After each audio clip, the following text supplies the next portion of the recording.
सज्जनों और देवियों, न्यूयॉर्क शहर के मध्य में अंतर्राष्ट्रीय गणित ओलंपियाड और ईस्ट कोस्ट क्वालिफायर में आपका स्वागत है। सबसे पहले मैं आयोजकों को इस अविश्वसनीय अवसर के लिए धन्यवाद देना चाहता हूं। तालियां। एक भारतीय लड़का उस कमरे में दाखिल हुआ जहां किसी ने नहीं सोचा था कि वह धारा प्रवाह अंग्रेजी बोल सकता है। पुरानी सफेद कमीज छोटी और फीकी पड़ चुकी पतलून के ऊपर थी। मोटे काले बाल करीने से कटे हुए थे और घिसे पिटे जूते हॉल में शानदार क्रिस्टल लाइटों और आधुनिक प्रोजेक्टरों के बिल्कुल विपरीत थे। लड़के के पीछे लगे साइन बोर्ड पर अंग्रेजी और फ्रेंच दोनों में शब्द थे। अंतर्राष्ट्रीय गणित Olympiad, east coast qualifier, New York public library. रसद के प्रभारी व्यक्ति ने उसकी छाती पर लगे कार्ड को देखा और थोड़ा सा त्योरी चढ़ाई। बिहार, भारत से। उसकी आवाज आश्चर्य और थोड़े व्यंग्य से भरी थी। दूर, कुछ गोरे माता पिता ने लड़के को देखा और कुछ फुसफुसाए। ऊंची पोनीटेल वाली यूरी नाम की एक जापानी लड़की ने जब लड़के को अपने बैग से चावल का एक छोटा थैला निकालते देखा तो अपनी भौहें चढ़ा लीं। क्या तुम चावल लाए हो? उसने आधा सच आधा मजाक में पूछा। लड़के ने कोई जवाब नहीं दिया, बस धीरे से चावल के दानों को मेज पर डाला, उन्हें पंक्तियों और स्तंभों में व्यवस्थित करना शुरू कर दिया। दूसरे बच्चे आईपैड, लेजर मापने वाले उपकरण और कैलकुलेटर लाए थे। भारतीय लड़का चावल के दाने और एक सटीक स्मृति लेकर आया था। यहां कोई नहीं जानता था कि वह लड़का वहां कैसे पहुंचा। उन्होंने केवल आयोजकों को यह कहते सुना कि वह एक विशेष अंतर्राष्ट्रीय आमंत्रित व्यक्ति था, जिसे एक ऑनलाइन गणित प्रतियोगिता मंच पर हलचल मचाने के बाद भारत के एक ग्रामीण इलाके से आमंत्रित किया गया था। अंतर्राष्ट्रीय शिक्षा नेटवर्क पर वायरल हुए एक वीडियो में 6 वर्षीय लड़के ने पाइथागोरस प्रमेय को साबित करने के लिए चावल के दानों का इस्तेमाल किया था। कोई कागज नहीं, कोई कंप्यूटर नहीं, बस याददाश्त और सोचने का एक अजीब तरीका, जैसे किसी दूसरी दुनिया से आया हो। बिहार के एक गांव के स्कूल के प्रिंसिपल, जहां कोई स्थिर इंटरनेट नहीं था, ने एक क्लिप रिकॉर्ड करने के लिए अपने फोन का इस्तेमाल किया और उसे भेज दिया। 3 महीने बाद अंग्रेजी में एक ईमेल वापस भेजा गया। आरव को आधिकारिक तौर पर एक अंतर्राष्ट्रीय शिक्षा कोष द्वारा प्रायोजित हवाई जहाज के टिकट और छात्रावास के साथ प्रतियोगिता में भाग लेने के लिए आमंत्रित किया गया था। पत्र के अंत में एक छोटी सी बोल्ड लाइन थी। खर्चों को आंशिक रूप से कवर किए जाने के कारण एक अभिभावक की आवश्यकता है। एक ईंट भट्ठे में काम करने वाली उसकी मां ने पहली बार अपना गांव छोड़ा। बाकी का भुगतान करने के लिए अपनी शादी की अंगूठी बेच दी। उसने कहा, जब तक तुम अंतर्राष्ट्रीय झंडे के बीच खड़े हो सकते हो। मां, मुझे किसी बात का पछतावा नहीं है। लड़के का नाम सूची में सबसे नीचे दिखाई दिया। परीक्षा संख्या 298, उम्र ठीक 6 साल। किसी ने नहीं सोचा था कि वह एक गंभीर प्रतियोगी होगा।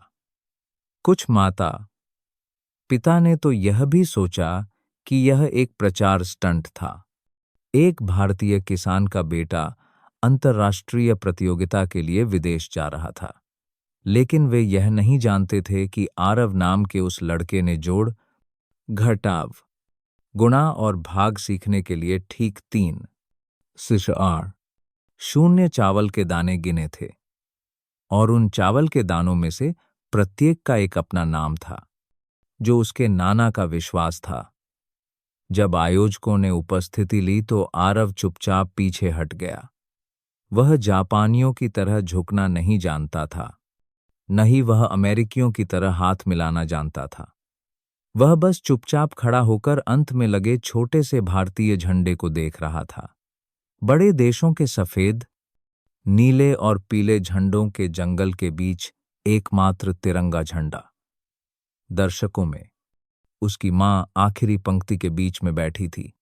उसके हाथ ने घिसे पिटे कपड़े के थैले के पट्टे को धीरे से पकड़ रखा था, जिसमें नमक और काली मिर्च का एक पैकेट और हवाई अड्डे से लाए गए चावल के गोले का एक डिब्बा था। न्यूयॉर्क की शुरुआती सर्दियों की हवा कांच के दरवाजे की दरार से बह रही थी, जिसमें सुगंधित चावल और थोड़ी सी चटनी की मिली जुली गंध आ रही थी।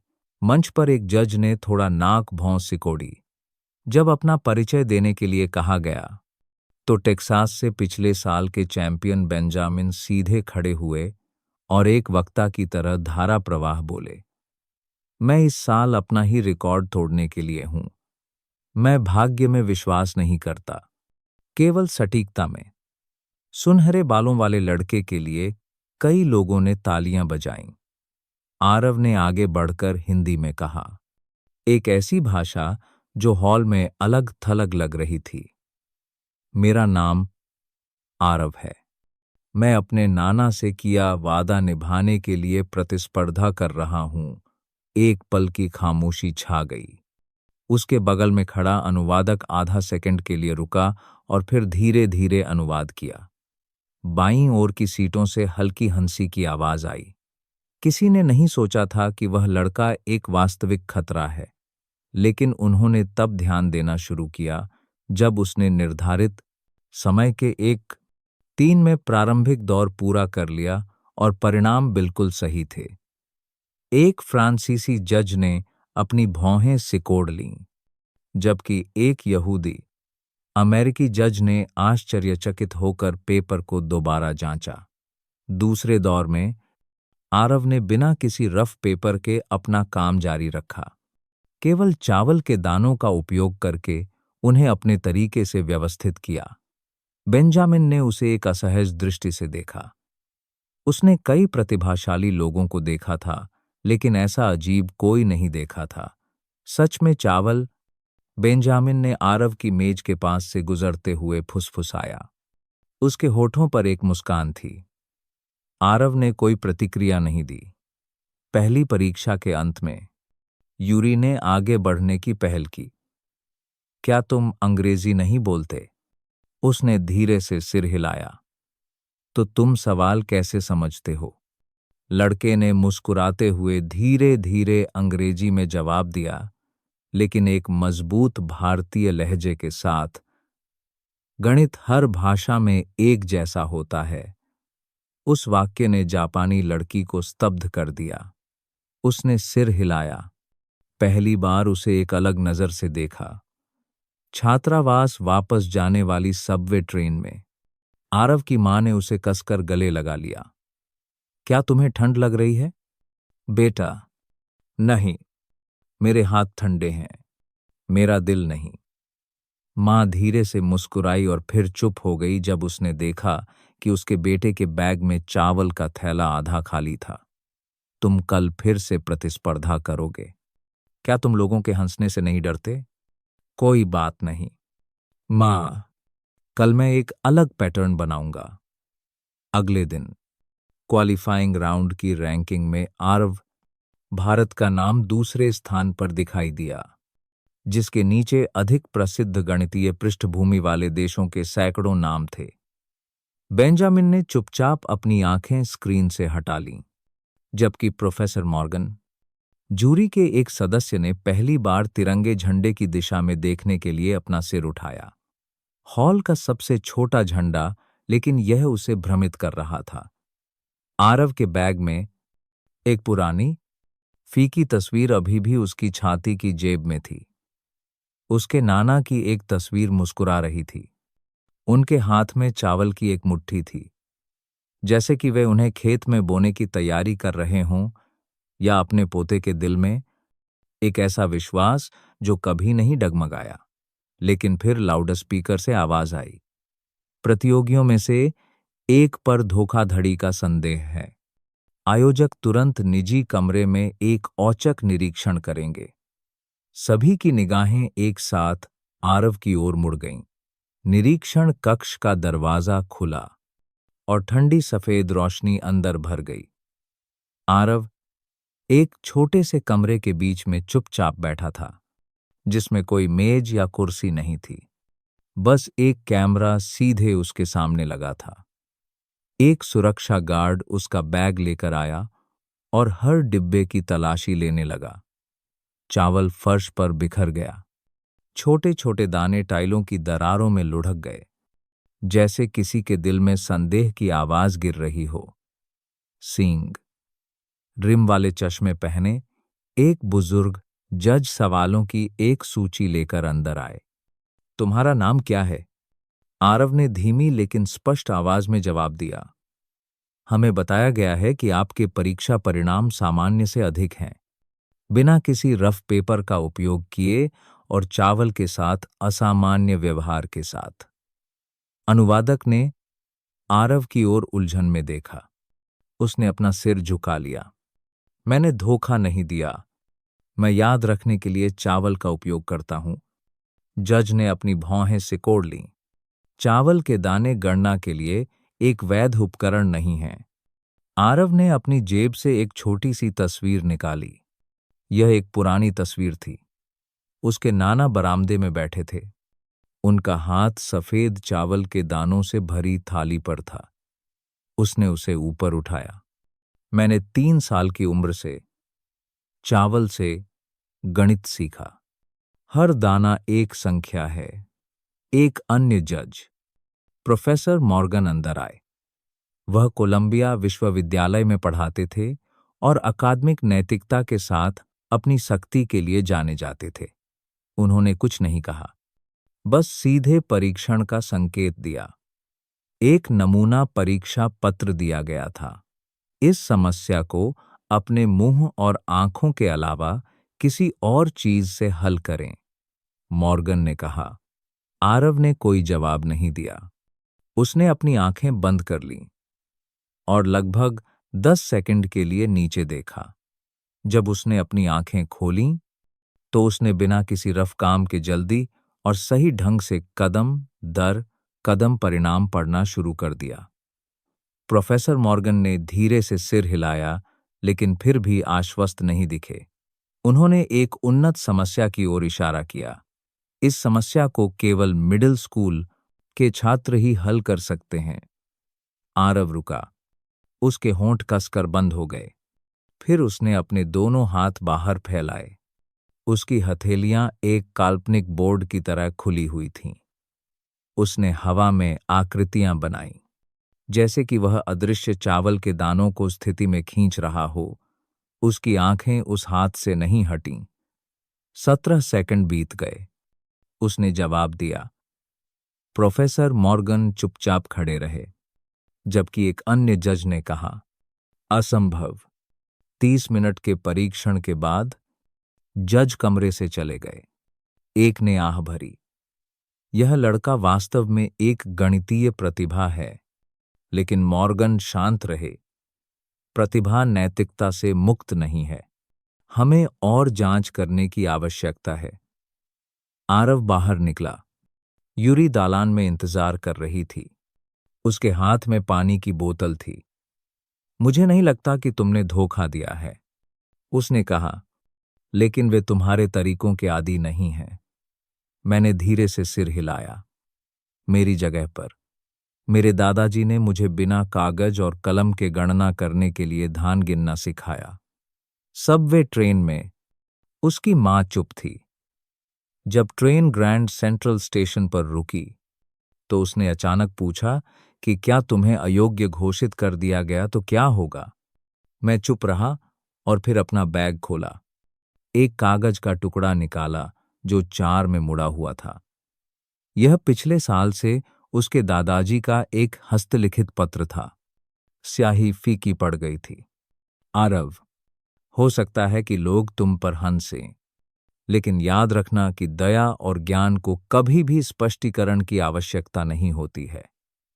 उस शाम लेम के पास किराए के कमरे में मैंने चावल निकाले और उन्हें व्यवस्थित किया। पिछले दिन की तरह एक आरेख बनाने के लिए पर्याप्त नहीं था।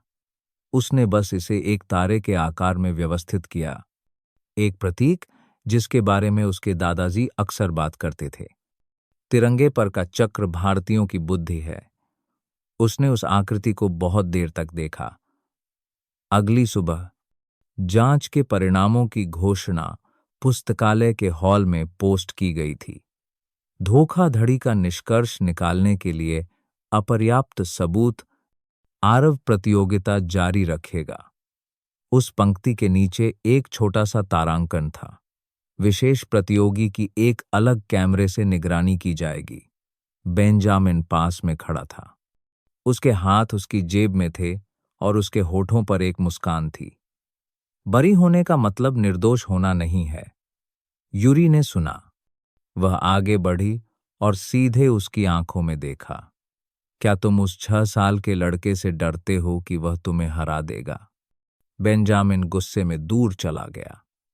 उसी समय एक और जगह पर, पुस्तकालय से लगभग 400 किमी दूर, वर्जीनिया के चर्च में, एक बुजुर्ग भारतीय व्यक्ति यूट्यूब पर समाचार देख रहा था।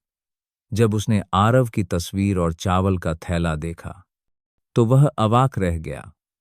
आरव बिहार में मेरे दोस्त का पोता है, वह कांपती आवाज में चिल्लाया। भारतीयों का एक समूह इकट्ठा हो गया। उनकी आंखें स्क्रीन पर टिकी हुई थीं। मुझे कुछ करना होगा। और इस तरह ज्ञान के लिए चावल नामक एक अभियान पूर्वी तट पर भारतीय समुदाय में साझा किया जाने लगा।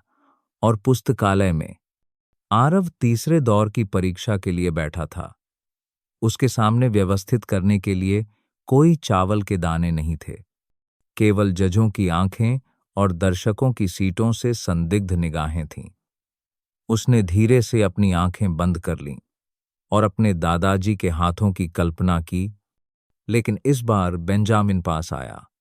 वह आधा मुस्कुराया और फुसफुसाया, मेरे पास कल के लिए एक प्रति है।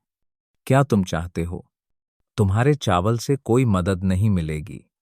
आरव चुप रहा। बेंजामिन के शब्द अभी भी उसके कानों में गूंज रहे थे। मेरे पास कल के लिए एक प्रति है। क्या तुम चाहते हो? एक प्रलोभन या एक जाल? उसने बिना जवाब दिए अपना मुंह फेर लिया। उसके छोटे हाथों ने उसके बैग के पट्टे को धीरे से पकड़ लिया। अब और चावल के दाने नहीं थे। उन्हें परीक्षण के बाद जब्त कर लिया गया था। आरव के दिल में अयोग्य होने का डर नहीं था, बल्कि खो जाने का एहसास था। उसे अपने दादाजी की याद आई, उनकी विचारमग्न आंखों की जो हर चावल के दाने को देखती थीं। उनके शब्दों की, कुछ चीजें ऐसी होती हैं आरव, जिन पर कोई तब तक विश्वास नहीं करता जब तक तुम उनके लिए जीते और मरते नहीं। उस रात किराए के कमरे में मां अभी भी आखिरी नूडल्स का पैकेट बना रही थी। वह अभी भी अपनी उंगलियों को काल्पनिक ज्यामितीय आकृतियों में व्यवस्थित कर रहा था। लेकिन पहली बार मां ने आरव को रोते देखा। जोर से नहीं, आवाज के बिना। बस आंसू बह रहे थे जब उसने मुरझाई हुई तस्वीर को देखा। मैंने क्या गलत किया? मां ने उसे अपनी बाहों में ले लिया। कुछ नहीं कहा, बस उसके बालों को सहलाया। उसे अपनी शादी की अंगूठी बेचने का समय याद आया। गांव के लोगों की संदिग्ध आंखें। क्या वह गणित के लिए अमेरिका भी जा सकता है? अब न्यूयॉर्क के बीच में उसका बेटा उसी दुनिया द्वारा जांचा और परखा जा रहा था। अगली सुबह आयोजकों का एक ईमेल आया जिसमें प्रतियोगी आरव को एक विशेष अघोषित परीक्षण दौर में भाग लेने के लिए कहा गया था, जो पुराने पुस्तकालय के पश्चिमी विंग में होगा।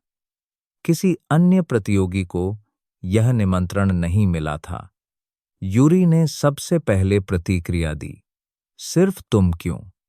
उसने पूछा। मुझे नहीं पता, मैंने जवाब दिया। लेकिन प्रोफेसर मॉर्गन की आंखों में, जब वह दालान में उसके पास से गुजरे, तो उसने एक प्रतियोगिता से कुछ ज्यादा गंभीर देखा। उस दिन परीक्षा कक्ष बहुत अलग था। कोई जज नहीं, बस एक मेज, एक कैमरा, गणित सॉफ्टवेयर वाला एक कंप्यूटर और उन्नत गणित समस्याओं की एक श्रृंखला जो उन लोगों को फंसाने के लिए डिजाइन की गई थी जिन्होंने पहले प्रश्नों पर नजर डाली थी। प्रश्नों को यादृच्छिक रूप से क्रमबद्ध किया गया था, मुख्य परीक्षा की सामग्री को दोहराए बिना। आरव बैठ गया। एक पर्यवेक्षक ने एक स्टॉपवॉच निकाली। आपके पास 30 मिनट हैं। कोई सहायता नहीं, कोई रफ पेपर नहीं, स्क्रीन से कोई आंखें नहीं। उसने सिर हिलाया। स्क्रीन चालू हो गई। उसने अपनी आंखें बंद कर लीं। उसकी बंद पलकों के अंधेरे में उसके दादाजी की एक छवि दिखाई दी, जो उसे धान के खेत में हाथ से ले जा रहे थे। क्या तुमने 100 दाने गिने हैं? उन्होंने पूछा। हाँ। तुम्हें यह भी याद है कि वे कहाँ हैं? अच्छा, गणित सत्य की स्मृति है। उसने अपनी आंखें खोलीं। उसकी 10 उंगलियां पंक्तियों में एक साथ बंधी हुई थीं। उसका चेहरा शांत था, जैसे कि वह जमीन पर फूल बना रहा हो। भाव प्रकट हुए और उसने उन्हें चरण दर चरण हल किया। 30 मिनट बीत गए।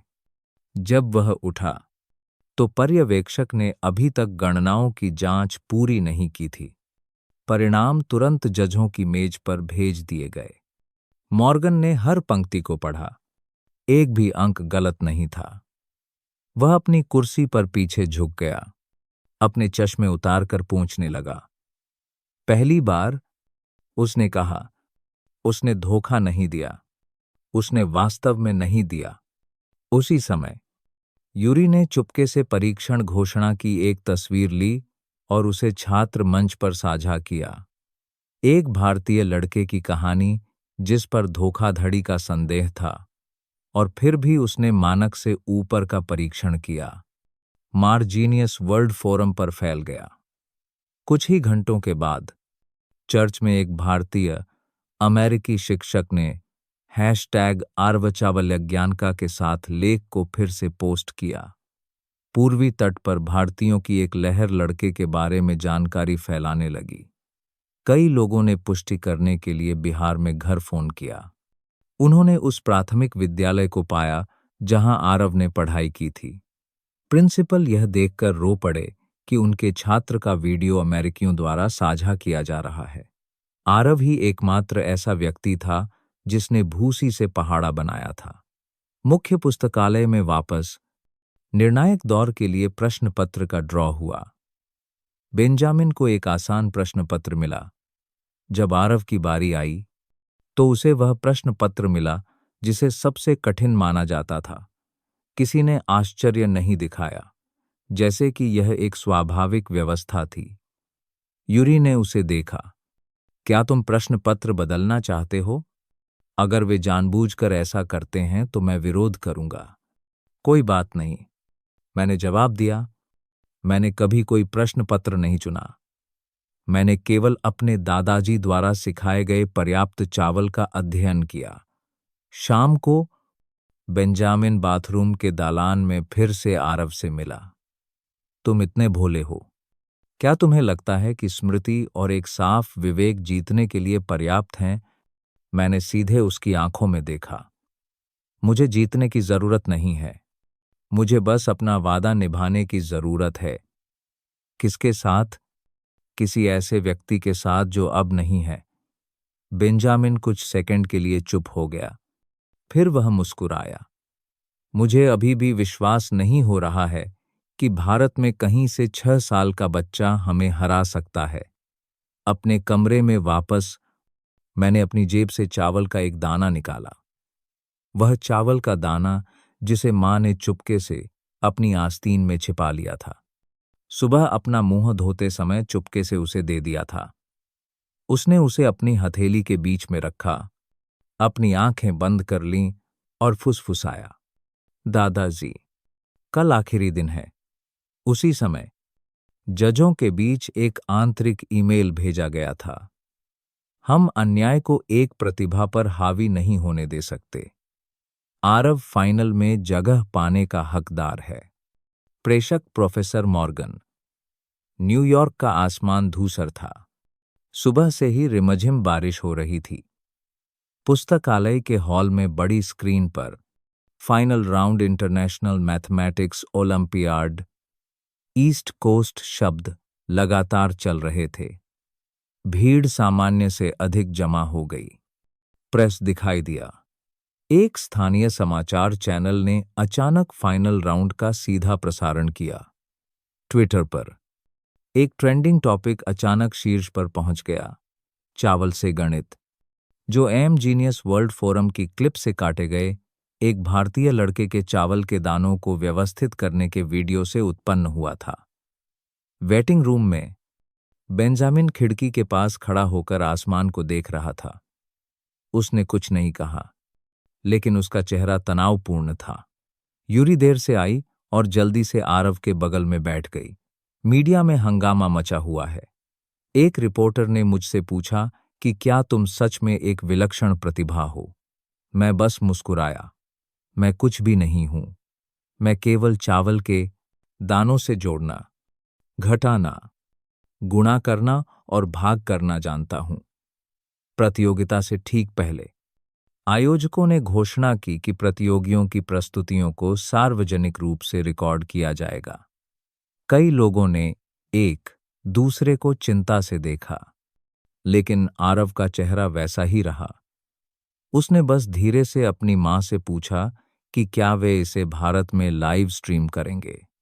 उसने अपना सिर हिलाया और फिर कुछ याद आया। ओ, वर्जीनिया में मेरे चाचा ने कहा कि वह लाइव स्ट्रीम रिकॉर्ड करेंगे और इसे घर भेजेंगे। लाउडस्पीकर से प्रत्येक प्रतियोगी का नाम पुकारा गया। जब आरव भारत की बारी आई, तो पूरा हॉल 1 सेकंड के लिए रुका और फिर फुसफुसाहटें शुरू हो गईं। 6 साल का छोटा लड़का चमड़े की कुर्सियों और एलईडी लाइटों की पंक्तियों के बीच निगल लिया हुआ लग रहा था जब वह मंच पर चढ़ा। उसके सामने उच्च स्तरीय ज्यामितीय तर्क के रूप में एक समस्या थी, जिसमें मौखिक विवरण और गतिशील सिमुलेशन दोनों की आवश्यकता थी। लड़के ने कागज का इस्तेमाल नहीं किया। उसके पास कंप्यूटर नहीं था। उसने बस अपने दोनों हाथ उठाए और हवा में आकृतियां बनाना शुरू कर दिया। अजीब तरह से सटीक गतियों के साथ धीरे धीरे ज्यामितीय आकृतियां खींची गईं। जब उसने एक लॉगरिदमिक सर्पिल का वर्णन किया, तो मंच पर प्रकाश गलती से उसके हाथों पर चांदी के धागों की तरह परिलक्षित हुआ। पर्दे के पीछे एक महिला रिपोर्टर ने फुसफुसाया, वह गणित के साथ नृत्य कर रहा है। प्रस्तुति समाप्त हुई। मैंने 1 सेकंड के लिए अपना सिर झुकाया। सन्नाटा छा गया। फिर किसी ने ताली बजानी शुरू कर दी। फिर पूरा हॉल। यूरी सबसे पहले खड़ी हुई। प्रोफेसर मॉर्गन जजों की पंक्ति में बैठे थे। उन्होंने ताली नहीं बजाई, लेकिन उन्होंने अपनी उंगलियों को एक साथ कसकर पकड़ लिया, धीरे से सिर हिलाया। बेंजामिन की बारी थी। उसने एक आत्मविश्वास भरी मुस्कान के साथ शुरुआत की। एक आधुनिक प्रोजेक्टर का इस्तेमाल किया। धारा प्रवाह भाषा में उसने एक प्रेरक लहजे में गणित की समस्या प्रस्तुत की। लेकिन 5वें मिनट में जूरी के एक सदस्य ने अपनी भौहें सिकोड़ लीं। बेंजामिन द्वारा लिखा गया एक व्यंजक पिछले साल के नमूना परीक्षा पत्र के समान था। क्या उसने कोई गलती की थी? एक जज ने धीरे से पूछा। लेकिन कैमरा घूम रहा था। दर्शक देख चुके थे और सोशल मीडिया पर लोग तुलना करने लगे थे। एक ट्वीट सामने आया, क्या यह साहित्यिक चोरी है? केवल 20 मिनट बाद बेंजामिन धोखा चावल से गणित से आगे निकल गया। शिकागो में एक गणित शिक्षक ने एक विश्लेषण पोस्ट किया। बेंजामिन की प्रस्तुति का एक हिस्सा आंतरिक दस्तावेजों के साथ 100% मेल खाता है। अगर भारतीय चावल के लड़के की धोखाधड़ी के संदेह में जांच की गई, तो अब अमेरिका के दुलारे बेटे की जांच कौन करेगा? बेंजामिन मंच से उतर गया। उसका चेहरा पीला पड़ गया था। यूरी ने उसे नहीं देखा। उसने चुपचाप मेरी ओर देखा और फुसफुसाया, तुम जीत गए। मैंने अपना सिर हिलाया। मैंने अभी तक कुछ भी नहीं जीता है। बस मेरे चावल मुझसे कोई नहीं ले गया। उसी रात अमेरिकी मीडिया ने बताया कि 6 वर्षीय भारतीय मूल के विलक्षण प्रतिभा ने अंतर्राष्ट्रीय गणित प्रतियोगिता में हलचल मचा दी। कई प्रमुख समाचार पत्रों ने प्रोफेसर मॉर्गन के हवाले से कहा, हम उस लड़के से माफी मांगते हैं। सोशल मीडिया पर आरव की खाली हाथों से प्रस्तुति का क्लिप वायरल हो गया। किसी ने टिप्पणी की, अगर बिना कागज, कलम या उपकरण के एक गरीब बच्चा पूरी दुनिया को चुप करा सकता है, तो हमें अपने बच्चों को पढ़ाने के तरीके पर फिर से विचार करने की आवश्यकता है। फोर्स चर्च में एक भारतीय रेस्तरां में वही बूढ़ा व्यक्ति अपनी कुर्सी से उछल पड़ा। मुझे पता था, छोटा लड़का चावल से सीखता है, रटने से नहीं। दूसरों ने एक साथ ताली बजाई। अमेरिका में भारतीय समुदाय ने प्रोत्साहन, फोटो कोलाज और यहां तक कि हिंदी में लिखे चावल के दाने भी भेजना शुरू कर दिया। बिहार में घर पर जिस प्राथमिक विद्यालय में आरव ने पढ़ाई की थी, उसने लाइव स्ट्रीम फिर से देखने के लिए कक्षाएं रद्द कर दीं। जब आरव दिखाई दिया तो छोटे छात्रों की भीड़ चिल्लाई, देखो आरव भाई, चावल वाले भैया। वह न्यूयॉर्क में है। पुरस्कार समारोह से पहले की आखिरी रात आरव की मां ने अपने बेटे के बालों को सहलाया। कल तुम जीत सकते हो या नहीं भी, लेकिन आज मैंने देखा कि अब तुम्हारा मजाक नहीं उड़ाया जाता है। आरव ने धीरे से सिर हिलाया। हां, क्योंकि आज मुझे अब डर नहीं लगता। प्रोफेसर मॉर्गन पूरी रात सो नहीं सके। वह न्यूयॉर्क पुस्तकालय की 7वीं मंजिल के ऊपर छात्रावास में अपने कार्यालय में अकेले बैठे थे। स्क्रीन से मुद्रित एक तस्वीर, हवा में ज्यामितीय आकृतियां बनाने वाले भारतीय लड़के की एक तस्वीर बोर्ड पर पिन की गई थी। मॉर्गन ने उसे घूर कर देखा और फिर हिंदी में लिखे एक हस्तलिखित पत्र की ओर मुड़े, जो आयोजकों को अभी बिहार के एक गांव के पूर्व शिक्षक फान बई नाम के व्यक्ति से मिला था।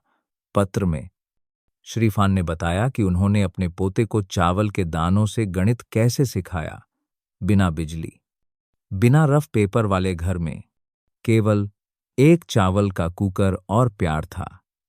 पत्र एक टेढ़ी मेढ़ी लिखावट के साथ समाप्त हुआ। यदि आप उस लड़के पर विश्वास नहीं करते हैं, तो कृपया पुनर्विचार करें कि हम प्रतिभा शब्द को कैसे परिभाषित करते हैं। मॉर्गन ने पत्र को मोड़ा। उससे पहले कभी किसी किसान ने सवाल नहीं किया था, न ही वह दुनिया के आधे रास्ते दूर की कहानी से इतना प्रभावित हुआ था। संरचना में विश्वास करने वाला व्यक्ति था, लेकिन इस बार वह यह नहीं समझा सका कि कैसे एक 6 वर्षीय बच्चा बिना किसी औपचारिक स्कूली शिक्षा के कुछ ऐसा कर सकता था जिससे कॉलेज के छात्र भी हिचकिचाते थे। अगली सुबह पुरस्कार समारोह से पहले जजों की बैठक में मॉर्गन सबसे पहले बोले, मैं गलत था।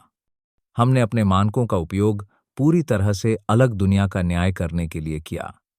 किसी ने आपत्ति नहीं की।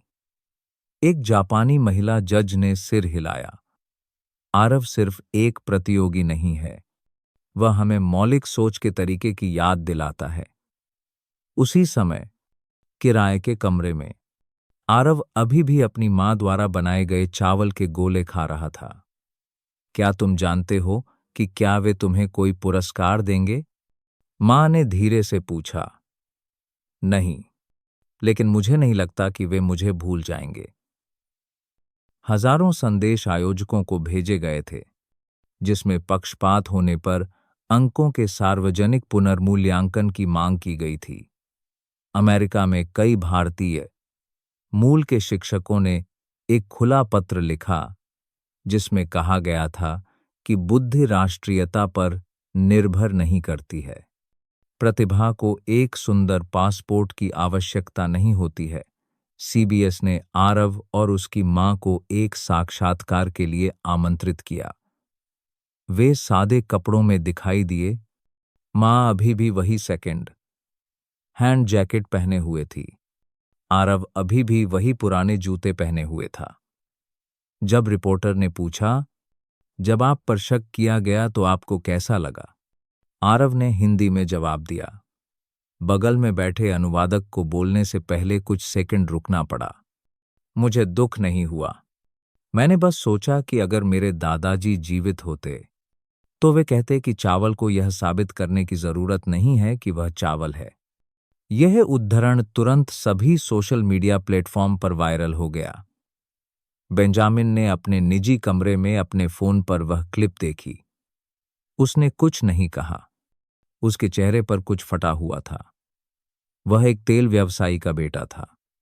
जीतने का दबाव खुद से नहीं, बल्कि अपने माता, पिता, अपने स्कूल, वयस्कों द्वारा उस पर डाली गई अपेक्षाओं से आया था।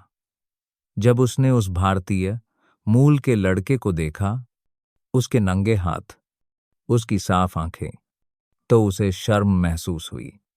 उस शाम बेंजामिन यूरी को खोजने गया। मुझे नहीं पता कि मैंने ऐसा क्यों किया। मुझे उस लड़के से नफरत नहीं है।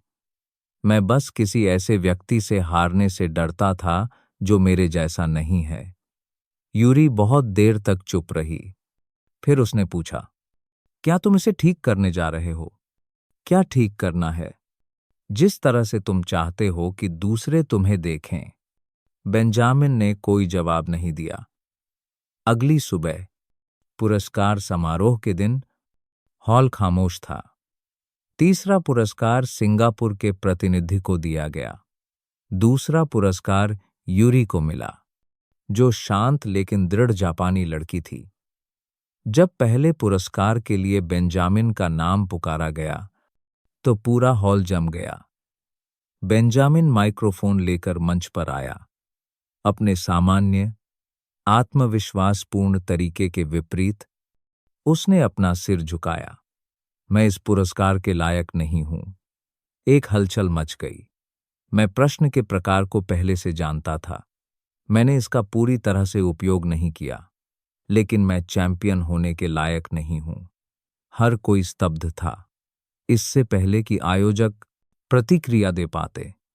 बेंजामिन ने आगे कहा, अगर कोई इसके लायक है तो वह आरव है, वियतनाम का 6 वर्षीय लड़का। उसने मुझे सिखाया कि आपको उपकरण, सामग्री, ज्यादा बोलने की जरूरत नहीं है। बस याददाश्त, विश्वास और चावल का एक दाना चाहिए। नीचे आरव की मां रो पड़ी, जबकि आरव चुपचाप खड़ा रहा। वह बेंजामिन के शब्दों को पूरी तरह से समझ नहीं पाया था, लेकिन उसने देखा कि लोग उसे संदेह से नहीं, बल्कि सम्मान से देख रहे थे। प्रोफेसर मॉर्गन अपनी सीट से उठे और मंच पर आए। जजों की समिति की ओर से हम प्रतियोगी आरव को मानद उत्कृष्टता पुरस्कार प्रदान करना चाहते हैं।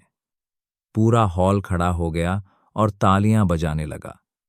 स्क्रीन पर उन्होंने हॉल के बीच में चावल के दानों को व्यवस्थित करने वाले आरव का फुटेज दिखाया।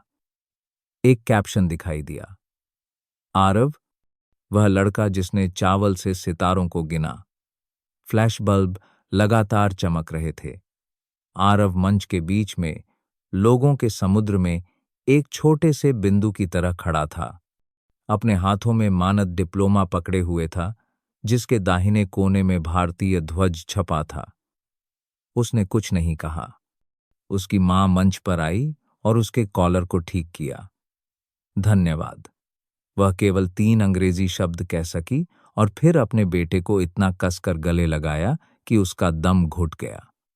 अमेरिकी, ब्रिटिश और फ्रांसीसी प्रेस ने एक साथ इस खबर की रिपोर्ट दी। न्यूयॉर्क टाइम्स ने एक बड़ी हेडलाइन चलाई, भारतीय लड़का जिसने प्रतिभा की परिभाषा को फिर से लिखा। भारतीय मीडिया तुरंत हरकत में आ गया। ऐसा लगा जैसे पूरा देश कुछ सेकंड के लिए रुक गया हो जब उन्होंने एक प्रतिष्ठित अंतर्राष्ट्रीय प्रतियोगिता के बीच में आरव का नाम सुना। बिहार के एक छोटे से कमरे में प्राथमिक विद्यालय के प्रिंसिपल ने अपना चेहरा अपने हाथों में ले लिया और रोने लगे। पड़ोसी टीवी देखने के लिए इकट्ठा हो गए। एक बूढ़े व्यक्ति ने कांपते हुए चाय का प्याला पकड़ा और फुसफुसाया, आरव ने कर दिखाया। दादाजी, क्या आप देख रहे हैं? दादाजी, जिन्हें पूरा गांव केवल एक भ्रमित बूढ़े व्यक्ति के रूप में जानता था, जो आंगन में चावल की व्यवस्था करते थे, 1 साल पहले एक स्ट्रोक से मर गए थे। गांव में कोई नहीं जानता था कि वह 1975 से पहले दक्षिण के गुप्त गणित विशेषज्ञों में से एक थे। उन्होंने प्रतिरोध के दौरान एक सैन्य एन्क्रिप्शन टीम में काम किया था, लेकिन युद्ध के बाद सभी उपाधियों को अस्वीकार कर दिया था। वह गुमनाम रूप से रहते थे, गरीब बच्चों के लिए मुफ्त गणित की कक्षाएं खोलते थे और केवल चावल के दानों का उपयोग करके पढ़ाते थे, क्योंकि उनका मानना था कि सबसे गरीब व्यक्ति को भी एक प्रतिभा की तरह गणित सीखने का अधिकार है। भारतीय प्रेस ने आयोजकों को भेजे गए हस्तलिखित पत्र का पता लगाया। सत्यापन के माध्यम से यह पता चला कि श्री फान को 1996 में एक अमेरिकी प्रोफेसर द्वारा गणित सलाहकार के रूप में आमंत्रित किया गया था, लेकिन उन्होंने यह कहते हुए मना कर दिया कि मैं अभी भी अपने गृहनगर के उन बच्चों का ऋणी हूं जो अभी तक जोड़ और घटा नहीं जानते हैं। जब यह खबर फैली तो देश और विदेश में भारतीय समुदाय बहुत प्रभावित हुआ। कई लोगों ने आरव की तस्वीर के साथ उनकी कहानी साझा की, इसे एक अधूरे वादे का पुनरुत्थान कहा। न्यूयॉर्क में फर्च में एक अनौपचारिक सम्मान समारोह आयोजित किया गया, जहां पूर्वी तट पर सबसे बड़ा भारतीय समुदाय इकट्ठा हुआ। आरव को भारतीय पूर्व छात्रों के एक समूह द्वारा आयोजित एक निजी कार में आमंत्रित किया गया था। एक साधारण मंच पर अमेरिकी ध्वज के बगल में लटके तिरंगे झंडे के बीच लड़का सैकड़ों लोगों के सामने खड़ा था। लंबा, अधिक औपचारिक, लेकिन उसकी आंखें दृढ़ थीं। ह्यू के एक भारतीय मूल के डॉक्टर ने एक भाषण दिया। जब मैं 30 साल पहले अमेरिका आया था तो मुझे एक अदृश्य आप्रवासी के रूप में देखा जाता था। आज इस 6 वर्षीय लड़के के लिए धन्यवाद। मुझे एक सच्चे भारतीय की तरह महसूस होता है। यूरी नीचे खड़ी थी, उसकी आंखें लाल थीं। बेंजामिन पीछे चुपचाप बैठा था। जब कार्यक्रम के मेजबान ने आरव की मां को बोलने के लिए आमंत्रित किया तो उसने बस इतना कहा, मेरे पास कहने के लिए शब्द नहीं है, लेकिन शायद उसके दादाजी उसे स्वर्ग से देख रहे हैं। उस रात JFK हवाई अड्डे पर भारत वापस जाने वाली उड़ान में सवार होने से पहले आरव को आयोजकों से एक और उपहार मिला, 10 साल की पूरी छात्रवृत्ति, जिसका उपयोग भविष्य में किसी भी समय किसी भी भागीदार विश्वविद्यालय में किया जा सकता है। लड़के ने इसे चुपचाप स्वीकार कर लिया। कूदा नहीं, चिल्लाया नहीं, बस अपना सिर झुकाया। धन्यवाद।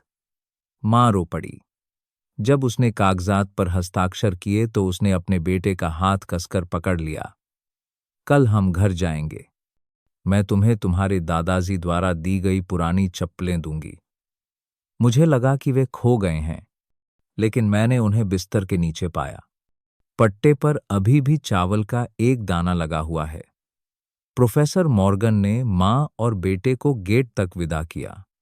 मैंने सैकड़ों छात्रों को पढ़ाया है, लेकिन किसी ने भी मुझे ऐसा सबक नहीं सिखाया जैसा आपके बेटे ने सिखाया है। उसने किसी ऐसे व्यक्ति से सीखा है जो मर चुका है, उसने जवाब दिया। जब सीमा शुल्क का दरवाजा बंद हो गया तो मॉर्गन बहुत देर तक वहीं खड़ा रहा। उसने अपनी जेब से चावल का दाना निकाला जो लड़के ने उसे पिछले दिन चुपके से दिया था और उसे अपनी हथेली में रख दिया। वापसी की उड़ान में आरव सो गया। उसका सिर उसकी मां के कंधे पर टिका था। अपने सपने में उसने अपने दादाजी को एक खेत के बीच में खड़े देखा। उनके हाथ चावल को एक तारे के आकार में व्यवस्थित कर रहे थे। वह मुड़ा और मुस्कुराया। बहुत अच्छा आरव, अब तुम जानते हो कि मैं प्रोफेसर क्यों नहीं बना। हाँ, क्योंकि आप चावल के शिक्षक बनना चाहते थे। वह हंसा। क्योंकि मैं चाहता था कि हर गरीब बच्चा मुझसे बेहतर हो सके। विमान की खिड़की के बाहर आकाश धीरे धीरे उज्ज्वल हो रहा था। क्षितिज पर सूरज की पहली किरण दिखाई दे रही थी। विमान हल्की बारिश में तनसोन नहाट हवाई अड्डे पर उतरा। आरव की मां और बेटा बाहर निकले। उन्हें उम्मीद नहीं थी कि उनके सामने लोगों का समुद्र होगा। कैमरे, माइक्रोफोन, बैनर और आरवा के जयकारे हवा में गूंज उठे। सफेद शर्ट पहने एक व्यक्ति दौड़ा। आप आरव की मां हैं। मैं वीटीवी से एक रिपोर्टर हूं। क्या हम एक त्वरित साक्षात्कार कर सकते हैं? इससे पहले कि आरव की मां जवाब दे पाती, लड़के को एक फ्लाइट अटेंडेंट ने सुरक्षा घेरे में खींच लिया। भीड़ से बचें, बच्चे हैं, लाउड स्पीकर से आवाज आई। आरव चुपचाप खड़ा रहा। उसका हाथ अभी भी उसके बैग को कसकर पकड़े हुए था। वह मुस्कुराया नहीं। उसकी आंखें चारों ओर घूम रही थीं। एक परिचित चेहरे की तलाश में थीं, लेकिन उसे अपने दादाजी नहीं मिले। बेशक वह चला गया था। कार उन्हें बिहार के छोटे से गांव में वापस ले गई। बारिश के बाद भी मिट्टी की सड़क कीचड़ भरी थी। लेकिन जिस प्राथमिक विद्यालय में आरव ने पढ़ाई की थी, उसका गेट तिरंगे झंडों से भरा था। एक बैनर लटका हुआ था जिसमें लिखा था, छात्र आरव का स्वागत है, हमारे गृहनगर का गौरव। शिक्षक, जिला प्रतिनिधियों और एक स्थानीय टीवी स्टेशन के साथ उनका स्वागत करने के लिए बाहर आए। लोगों ने फूल दिए, हाथ मिलाया और तस्वीरें मांगी। पहली कक्षा की एक छात्रा ने अपने दोस्त से फुसफुसाया, वह असल जिंदगी में अपनी तस्वीरों जैसा नहीं दिखता है। एक भव्य स्वागत के बाद आरव को पूरे स्कूल के सामने एक भाषण देने के लिए आमंत्रित किया गया। उसने नीचे सैकड़ों छोटी छोटी आंखों को देखा। मुझे क्षमा करें, मुझे नहीं पता कि क्या कहना है। उसने आह भरी और फिर बहुत गहराई से सिर झुकाया। पूरा स्कूल का मैदान खामोश था। तालियों की गड़गड़ाहट शुरू हो गई। भाषण के लिए इतना नहीं, जितना कि उस हाव भाव के लिए जो किसी भी शब्द से अधिक ईमानदार था। लेकिन उसके बाद का जीवन आसान नहीं था। प्रेस लगातार रिपोर्ट कर रहा था। वे फिल्माने के लिए उनके घर भी आए। किसी ने पूछा, इस समस्या को हल करने का प्रयास करें। आप हर दिन कितने घंटे पढ़ते हैं? क्या आप स्थायी रूप से अमेरिका जाना चाहते हैं? 6 वर्षीय लड़का केवल एक सप्ताह में एक राष्ट्रीय प्रतीक बन गया। लेकिन जिज्ञासा, संदेह और अपेक्षा का केंद्र भी। कुछ ने कहा, वह इतना प्रतिभाशाली है, उसके माता पिता अमीर होंगे। कुछ ने उसके पुराने बैग और फटे जूतों की जांच की और कहा कि वह एक अच्छा अभिनेता है। कुछ ने फुसफुसाया कि वह वास्तव में इतना प्रतिभाशाली नहीं हो सकता है। लोगों ने उसे बढ़ा चढ़ाकर पेश किया है। एक दोपहर जब मैं आंगन में चावल की व्यवस्था कर रहा था, 2 सहपाठी पास आए।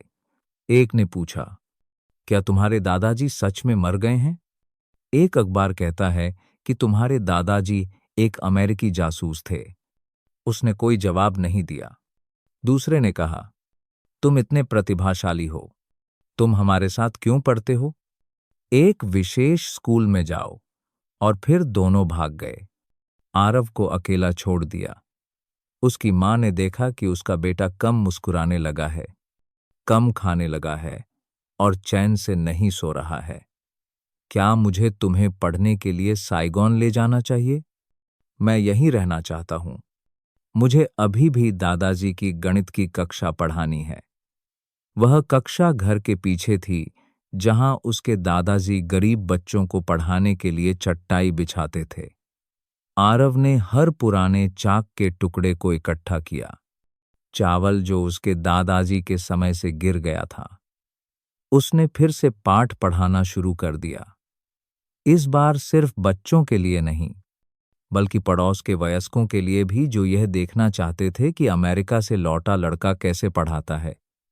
पहले तो वे जिज्ञासावश आए, लेकिन फिर वे आश्चर्य में रह गए। आरव ने किताबों की तरह नहीं पढ़ाया। उसने विचार मानचित्र बनाने के लिए चावल के दानों का उपयोग करके आकृतियां बनाईं। मछली बेचने वाली आंटी ने फिर से गुणा करना सीखा। रिक्शा चालक चाचा ने आरव से पूछा कि कर्ज चुकाने के लिए छोटे बिलों को कैसे विभाजित किया जाए।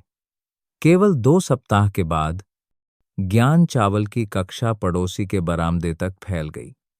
पास के एक प्रांत से एक शिक्षक आया और रो पड़ा, तुम गणित नहीं पढ़ा रहे हो, तुम लोगों को फिर से आत्मविश्वास के साथ सीखना सिखा रहे हो। एक दिन हनोई से एक फिल्म क्रू आया। वे एक वृत्त चित्र बनाना चाहते थे, लेकिन आरव वहां नहीं था। वह सूखे धान का एक गुच्छा लेकर गांव के कब्रिस्तान की ओर चल रहा था। वह अपने दादाजी की कब्र पर आया। कोई पत्थर का मकबरा नहीं, बस एक लकड़ी का बोर्ड था जिस पर लिखा था फनबई, वह व्यक्ति जिसने बच्चों को चावल गिनना सिखाया था। मैंने धान का गुच्छा नीचे रख दिया।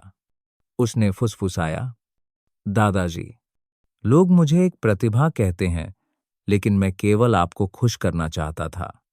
एक हल्की हवा चली और उसके हाथ से चावल के दाने घास के मैदान में बिखर गए। और कहीं ऊपर साफ आसमान में ऐसा लग रहा था जैसे एक बूढ़ा हाथ एक बार फिर उसके साथ चावल की व्यवस्था कर रहा था।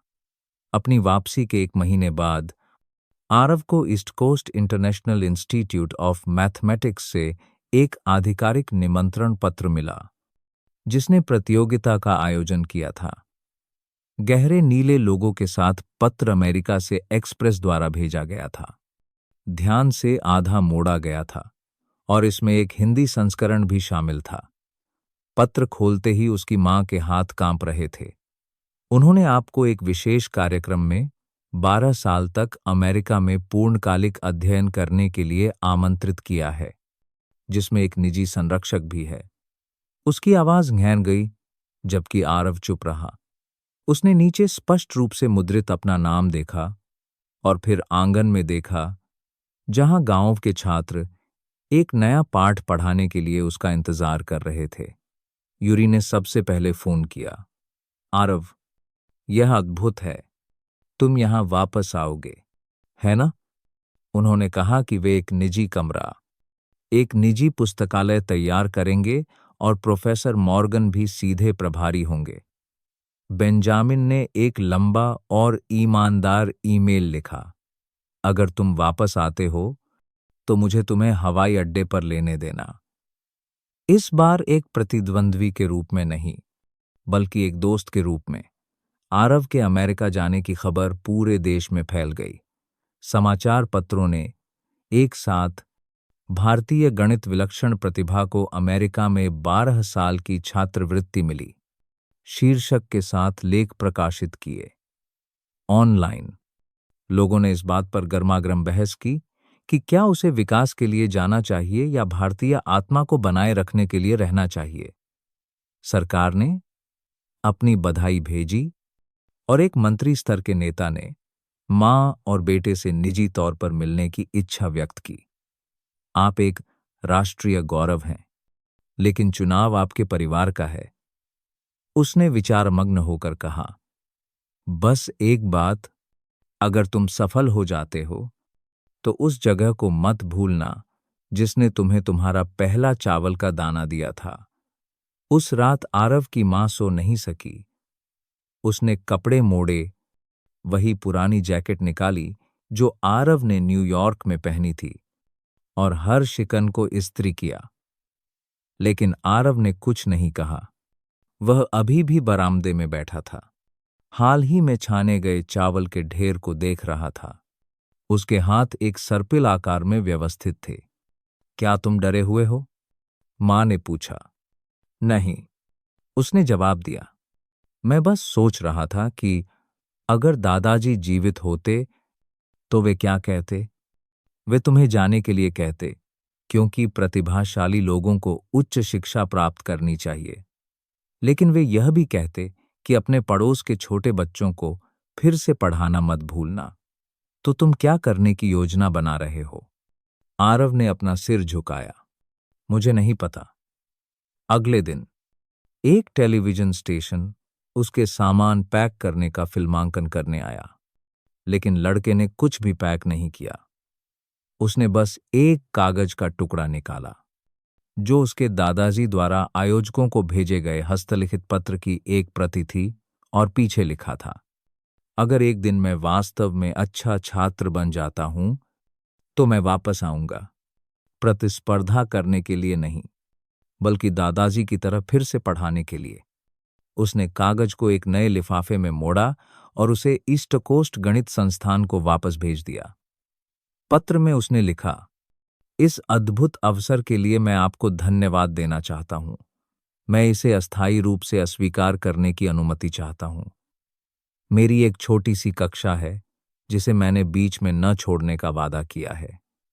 आरव के अमेरिकी छात्रवृत्ति को अस्वीकार करने की खबर ने हलचल मचा दी। विदेशी प्रेस ने इसे एक अजीब लेकिन विशिष्ट कार्य कहा।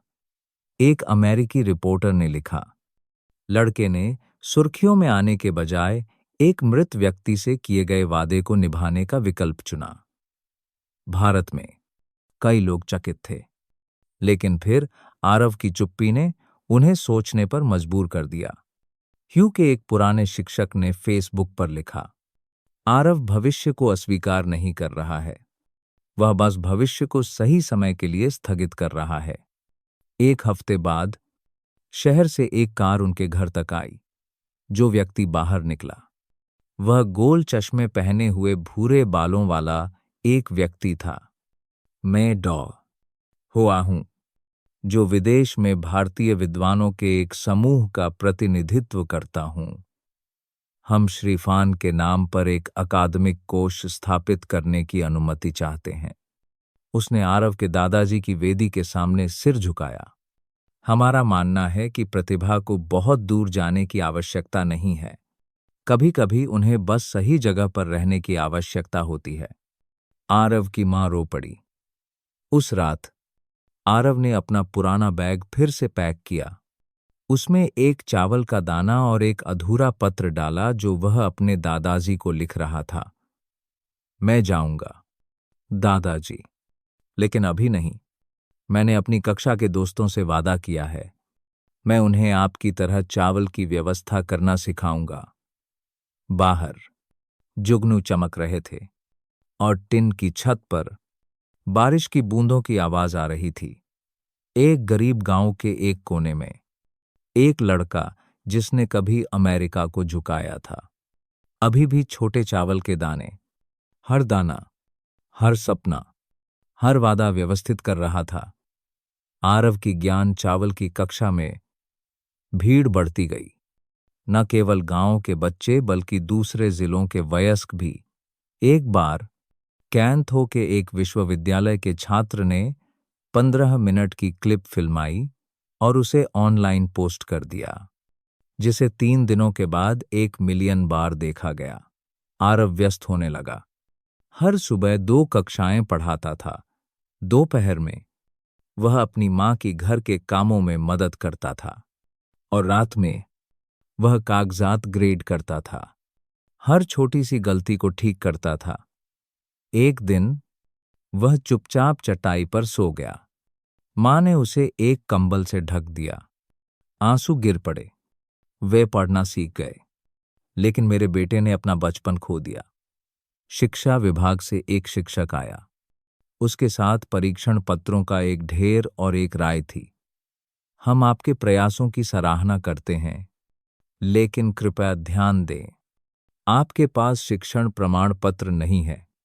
आप आधिकारिक तौर पर एक कक्षा नहीं पढ़ा सकते। आरव की मां ने धीरे से पूछा, हां, तो क्या मेरा बेटा पढ़ाना जारी रख सकता है? शिक्षक ने अपना सिर हिलाया। वह अच्छा पढ़ाता है, लेकिन व्यवस्था को बाधित करता है। कुछ माता पिता ने शिकायत की कि उनके बच्चे आरव की कक्षा में जाने के लिए ट्यूशन छोड़ देते हैं। यह खबर उस शाम आरव तक पहुंची। उसने कुछ नहीं कहा, बस चुपचाप चावल के ढेर को साफ किया। उसे एक जार में रखा और कक्षा को बंद कर दिया। बाहर लटका हुआ चिन्ह, 1 सप्ताह के लिए अस्थायी रूप से बंद। क्षमा करें। 1 सप्ताह बीत गया। छात्र हैरान थे। पूरा गांव अजीब तरह से शांत महसूस कर रहा था। लेकिन उस रात कुछ हुआ। पास के एक गांव से युवाओं का एक समूह आधी रात को आरव के घर आया और दरवाजा खटखटाया। वह छोटा लड़का कहाँ है? उसने हमारे केंद्र से सभी छात्रों को ले लिया है। वह कौन होता है जो मुझे पढ़ाने की हिम्मत करता है? वे घर में नहीं घुसे, लेकिन उनकी आवाजें तेज थीं। आरव की मां ने अपने बेटे को कमरे में पकड़ रखा था। बाहर मत जाओ मेरे बेटे। अफवाहें फैल गईं। कुछ ने कहा कि आरव से ईर्ष्या की जाती है। कुछ ने बुरी तरह कहा कि यह प्रसिद्ध होने की कीमत है। लेकिन कुछ ने उसका बचाव भी किया। वह चावल से पढ़ाता है। वह किसी से पैसे नहीं लेता है। स्थानीय सरकार ने एक ग्राम सभा का आयोजन किया, जिसमें आरव और उसकी मां दोनों को आमंत्रित किया गया। एक किसान खड़ा हुआ और स्पष्ट रूप से बोला, मैंने 3री कक्षा में स्कूल छोड़ दिया। उस छोटे लड़के के लिए धन्यवाद। अब मुझे पता है कि तरबूज बेचने से पैसे कैसे बांटे जाते हैं। अगर आप उसे पढ़ाने से रोकते हैं, तो आपको मुझे सीखने के लिए कोई और जगह देनी होगी। उन शब्दों ने पूरे हॉल को चुप करा दिया।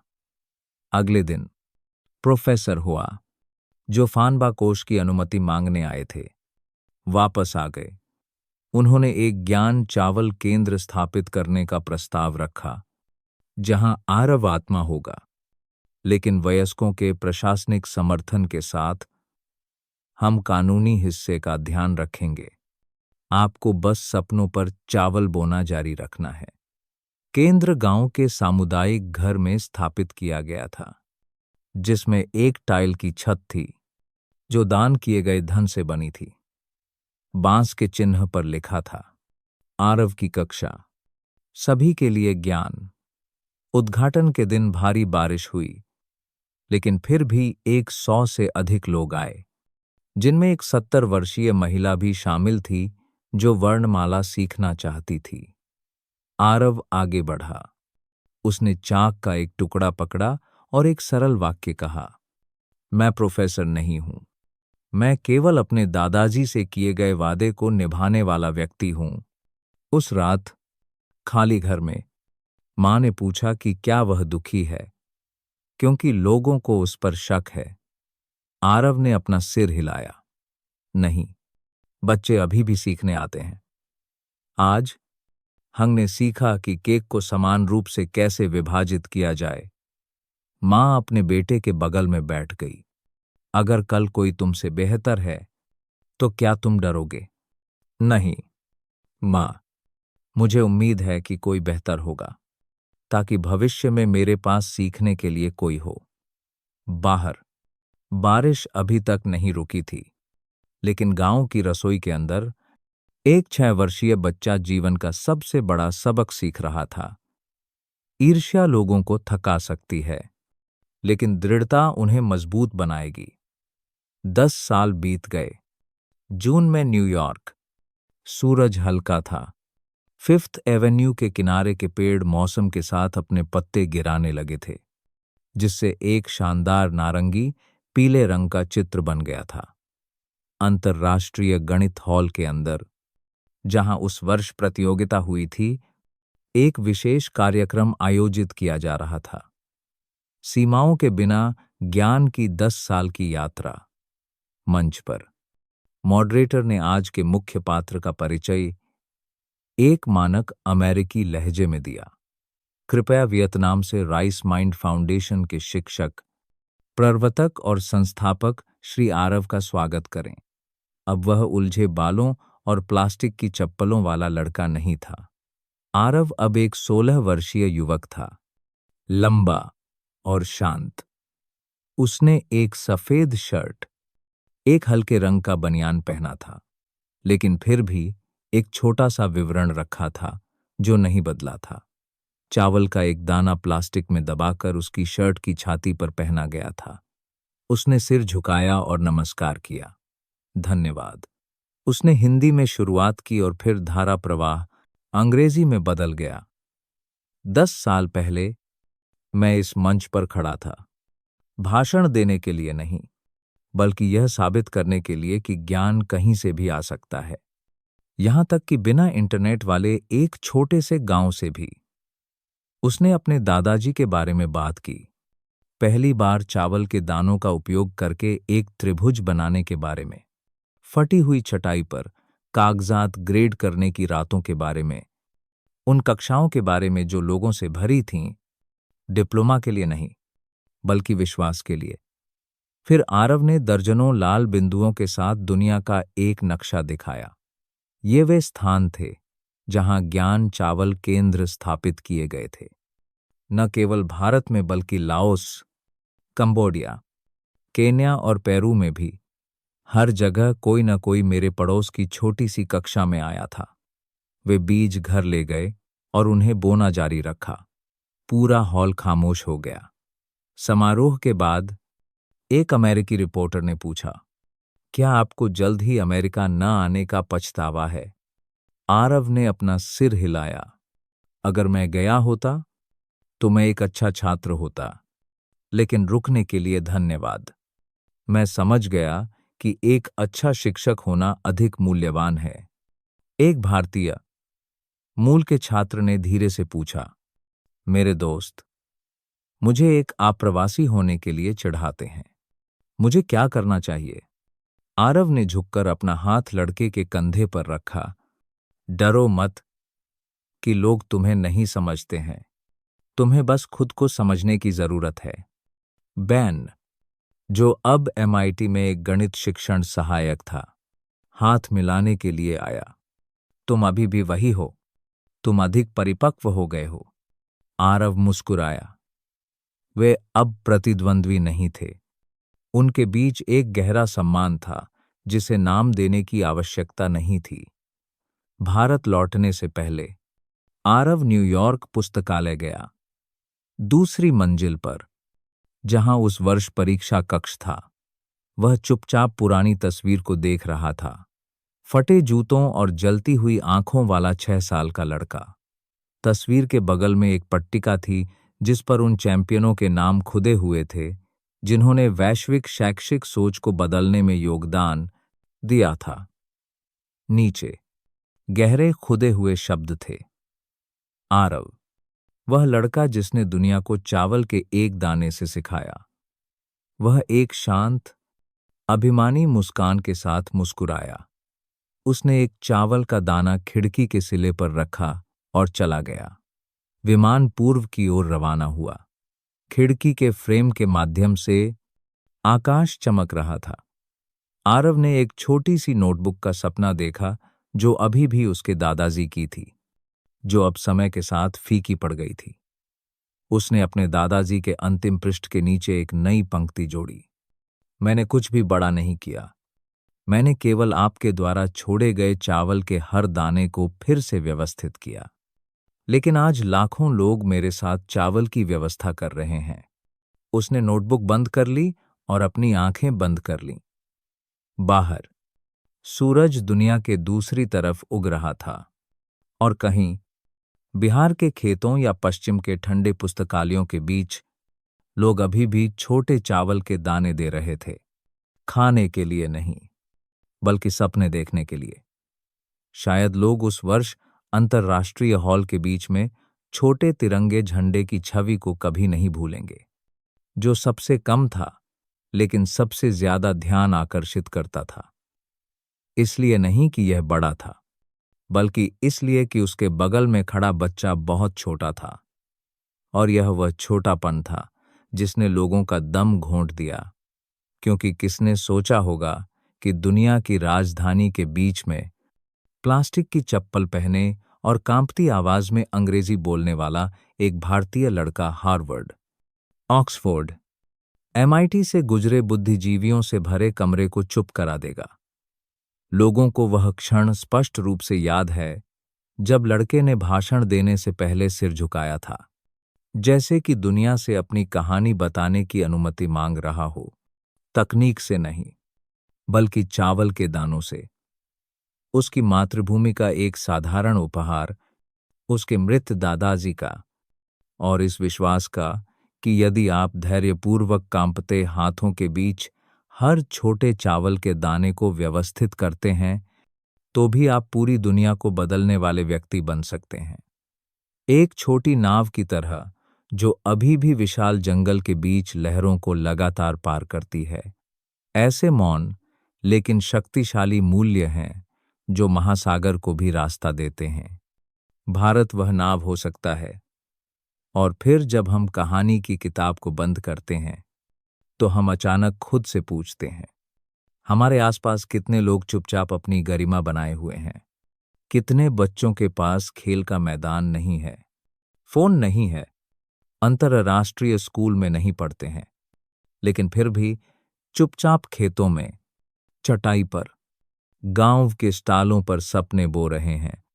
उनकी सुने, उन पर विश्वास करें, क्योंकि कभी कभी सबसे शांत लोगों के दिलों में सबसे बड़ी आवाज होती है।